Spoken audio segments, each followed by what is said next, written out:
ఆ అమ్మాయి లేకపోతే వెన్నెల్లో ఉన్నా కూడా అమావాస్యలో ఉన్నట్టే ఉంది. ఏదో మ్యాచ్ వచ్చింది క్యాన్సిల్ చేసుకొని వస్తా అని చెప్పి 7 డేస్ అవుతుంది. ఒక్క మెసేజ్ కూడా లేదు. పిచ్చెక్కుతుంది నాకు. మా ఫ్రెండ్స్ అప్పటికీ చెప్తూనే ఉన్నారు. అయినా నేను డీప్గా వెళ్ళిపోయాను.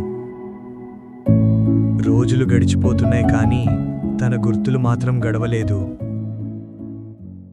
ఇక్కడే ఉంటే తనని మర్చిపోలేను.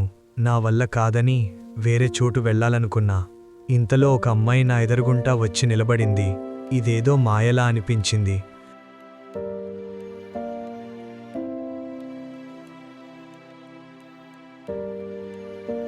తను నాకు దగ్గర పర్సన్లా అనిపించింది.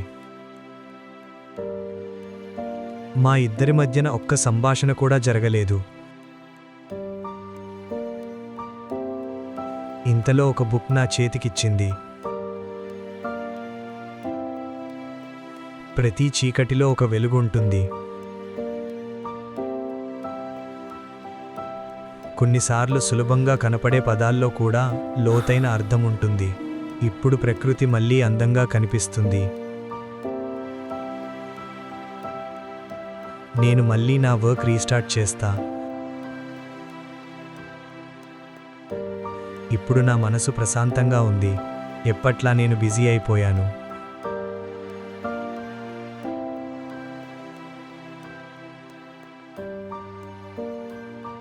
కానీ ఆ అమ్మాయి